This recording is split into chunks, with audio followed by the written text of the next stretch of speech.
नमस्कार दोस्तों। थेरेपी की सीरीज में हम थे, जो कि लगातार हम अपने योग धाम में लोगों को करवा भी रहे हैं, लेकिन कुछ लोग जो पहुंच नहीं पाते हैं, सेंटर में नहीं पहुंच पा रहे हैं। छोटी छोटी सजेशन लेके हम आते रहेंगे। आज बात करेंगे हम ऑस्टियोपोरोसिस की। एक बहुत ही कॉमन समस्या आजकल हो गई है। वैसे तो एज रिलेटेड प्रॉब्लम थी। 50 ईयर के बाद जो है ज़्यादातर फीमेल्स में ये प्रॉब्लम हो जाती थी, लेकिन आजकल जो है बहुत ही कॉमन हो गया है। बहुत छोटी उम्र के लोगों में भी ये देखने को मिल रहा है। इसलिए जो है इस पे हमने सोचा कि बात करना जरूरी है। तो जैसे इसका नाम है ऑस्टियोपोरोसिस। ऑस्टियोपोरोसिस जो शब्द है इससे ही समझ में आ रहा है। ऑस्टियो जो शब्द है इसका मतलब होता है बोन से, हड्डी से रिलेटेड है, ऑर्थो से रिलेटेड है। और पोरोसिस का मतलब है, पोर का मतलब होता है छिद्र। तो हड्डियों में जो है छिद्र होने की जो स्थितियां हैं, यानी कि जो हमारी लॉन्ग बोन्स हैं, लॉन्ग बोन्स का मतलब जैसे हमारी फीमर है, हमारी टिबिया फिबुला है, तो इनके जो कॉर्नर पार्ट हैं उन पार्ट में क्या हो जाते हैं, छोटे छोटे छिद्र हो जाते हैं। उसके कारण जो है लोगों को पेन होने लगता है। वो छिद्र क्यों होते हैं उसका दो तीन बहुत सारे कारण है, लेकिन दो तीन छोटे छोटे जो कॉमन कारण है उनमें एक जो हमने कहा कि फीमेल्स में ज़्यादातर होता है और 50 ईयर के बाद होता है। तो एक फीमेल सेक्स हार्मोन है, एस्ट्रोजन नाम का एक हार्मोन है, उसकी कमी होने के कारण फीमेल में ये होना स्वाभाविक है। लेकिन आजकल लोगों में क्यों हो रहा है उसका मुख्य कारण है जो न्यूट्रिशन है उसमें कमी होना। न्यूट्रिशन में आपका जो है कैल्शियम और फास्फोरस की कमी होने के कारण भी जो है ये बोन्स छिद्रित होने लग जाते हैं, क्योंकि हमको पता है कैल्शियम और फास्फोरस क्या करता है, हमें कैल्शियम की पूर्ति कराता है। तो कैल्शियम और फास्फोरस की पूर्ति न होने के कारण भी ऐसा हो जाता है। इसके अलावा अर्थराइट कुछ लोगों में मिलता है। अर्थराइट में क्या होता है कि जो हमारी दोनों बोन्स हैं, जहां हमारी नीचे की और ऊपर की दोनों बोन आपस में मिलती हैं, उनके बीच में एक फ्लूइड होता है, एक लिक्विड होता है जो इन दोनों के बीच के घर्षण को रोकता है। तो उस फ्लूइड की कमी के कारण जो है दोनों बोन्स आपस में मिलने लग जाती हैं, तो इसके कारण भी लोगों को पेन हो जाता है। और कई बार जो है उस पर इन्फ्लामेशन देखने को मिलती है। बाहर से सूजन आपको देखोगे, कुछ लोगों के अंदर की साइड, कुछ लोगों की बाहर की साइड जो है उसमें इन्फ्लामेशन होनी शुरू हो जाती है।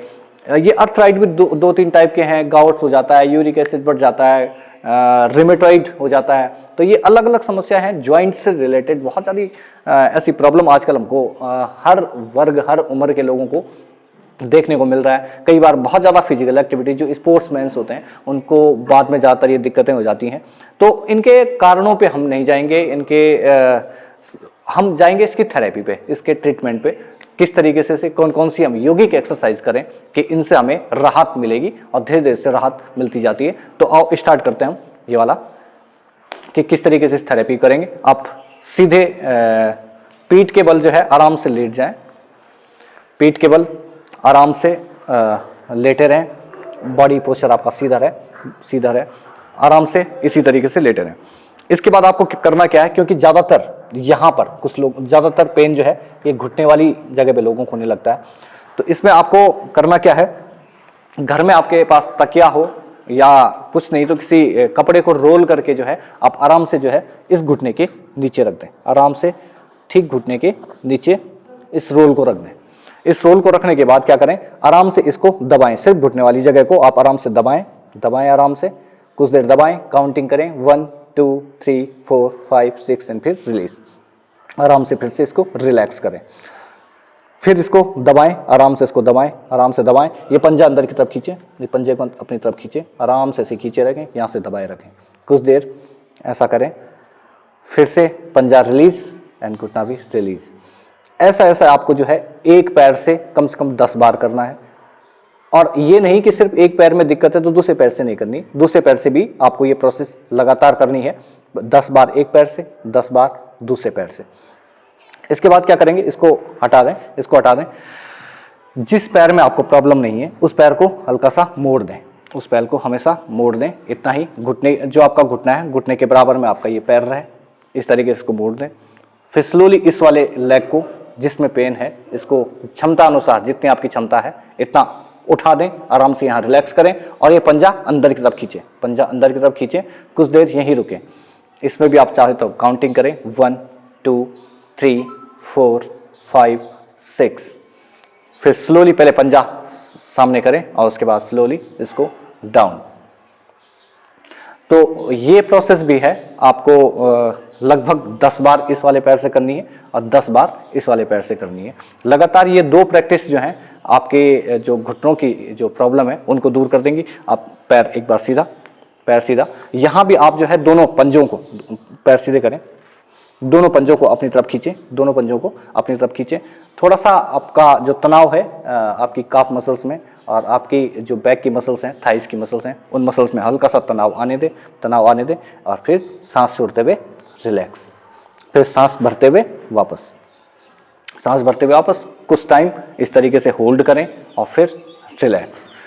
इसके बाद फिर आप क्या करें, अगर आप योग प्रैक्टिशनर नहीं हो, आपको दिक्कत होती है, तो आप दोनों पैरों के नीचे तकिया रख सकते हैं। एक तकिए के ऊपर दूसरा तकिया रख के भी जो है दोनों पैरों को शरीर से थोड़ा ऊपर उठा सकते हैं। और अगर आप ऐसे ही उठा सकें तो स्लोली दोनों leg slowly of of of, सांस भरते हुए ऑफ एंड होल्ड। कुछ देर ऐसे ही होल्ड करें, पंजों को अपनी तरफ खींच लें, पंजों को अपनी तरफ खींच लें, कुछ देर ऐसे ही होल्ड करें जब तक आपके यहाँ अच्छे से तनाव ना आ जाए, थाइस के नीचे अच्छे से तनाव ना आ जाए। ध्यान रखें कि यहाँ आपको दर्द ना आए और जितनी आपकी क्षमता हो उतनी देर रुकें, फिर स्लोली सांस छोड़ते हुए डाउन, सांस छोड़ते हुए डाउन।